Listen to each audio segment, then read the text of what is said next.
And moving to South America, Venezuelan President Nicolas Maduro won a historic third term in Sunday's presidential election. However, his re-election has been rejected as fraudulent by the opposition, which claims its leader, Edmundo Gonzalez, had received 70% of the vote. Meanwhile, several countries, including the United States, Peru, Argentina, and Italy, have also raised doubts about the election's credibility. Here's our report with the latest updates regarding the disputed election results. Felicitamos entonces al nuevo presidente de la República Bolivariana de Venezuela, candidato Nicolas Maduro Moro.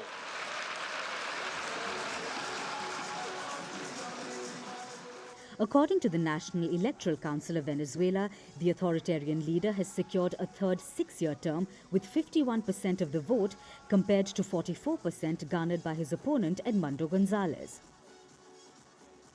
However, the results have sparked outrage across the South American country as the tallies from each of the 30,000 polling booths were not immediately released.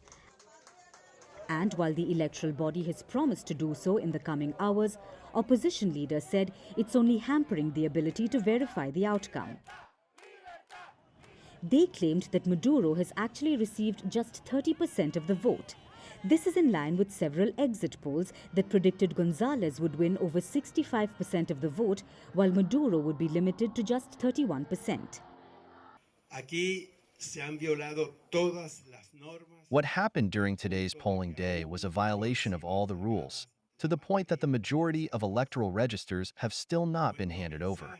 Our message of reconciliation and peaceful change still stands. We are convinced most Venezuelans also want this. Our struggle continues, and we won't rest until the will of the people of Venezuela is respected. Edmundo Gonzalez Urrutia got 70% of the votes in this election, and Nicolas Maduro received 30% of the votes. This is the truth, and my dear Venezuelans, this is the Venezuelan election with the largest margin of victory in history. Congratulations, Edmundo.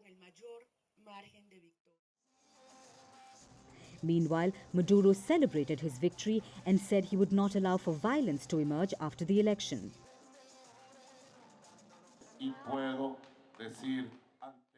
I can say in front of the people of Venezuela and the world, I'm President Nicolas Maduro Moro, re-elected President of the Bolivarian Republic of Venezuela, and I will defend our democracy, our law, and our people. I tell you, people of Venezuela, they tried to stop the announcement. They tried to rob electoral centers. I didn't say anything, but in the past few days, we captured people in many states. They are convicted and have confessed, who wanted to burn electoral centers.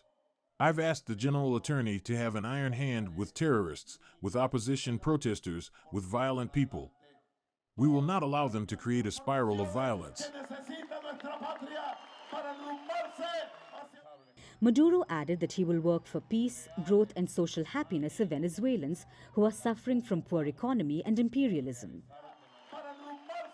In this new term you've given me, in this new term you've given to yourselves, I swear I'll give my whole life to carry out all the changes and transformations our country needs to head for a destiny of prosperity, of growth, of peace, of social happiness, to rescue all the rights vulnerated by the economic war and imperialist missiles.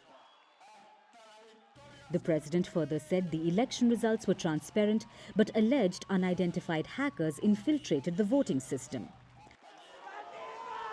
However, Maduro's words have not sat well with Venezuelans living abroad, who've expressed anger and alleged fraud in the July 28th election.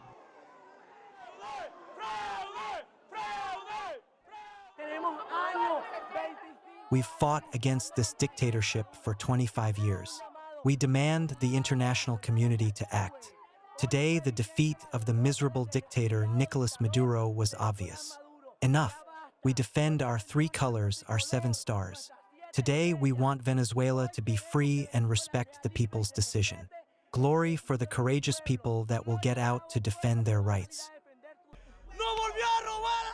We were robbed again of our freedom, the smile of seeing the family again, and not seeing them on a TV or seeing them on the phone and asking them, "How are you? What did you eat? We want to go back home."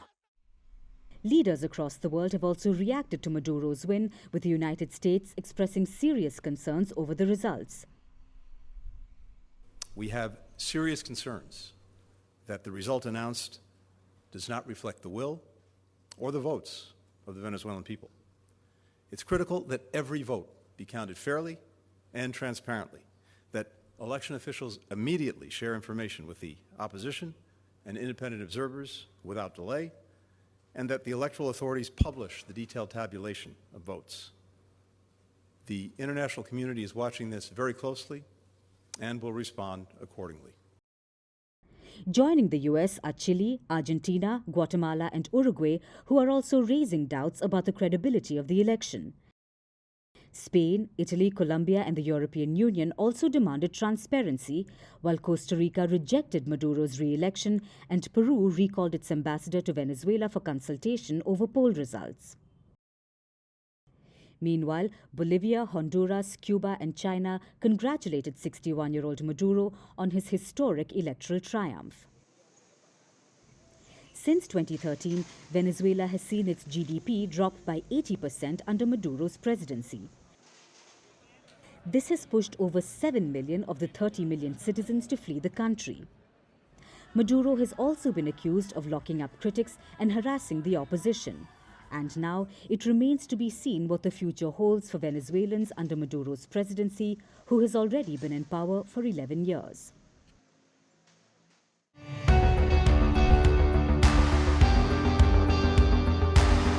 Across continents, one powerful news source. Bringing you diverse perspectives on the issues that matter.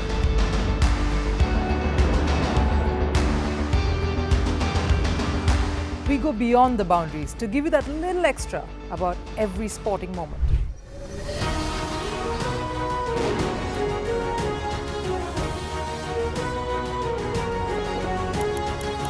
So thank you for making First Post 5 million strong. We're counting on your support, and you can trust us to bring you the news unfiltered and unvarnished.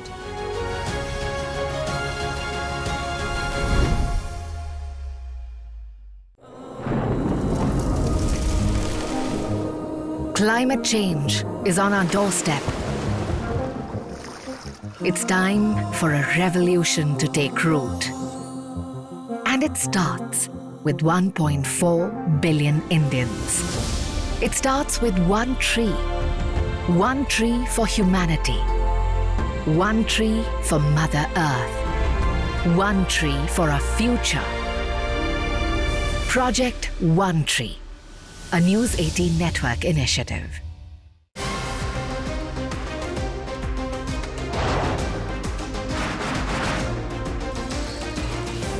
On the show today, the T20 World Cup bandwagon has moved across to the West Indies. What can you expect from this?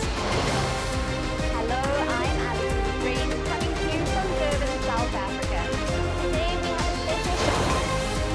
Start with a report on India's shifting nuclear posture. The first time since India officially became a nuclear power. Hello and welcome to Firstpost America. I'm Aaron Ham, coming to you live from the nation's capital.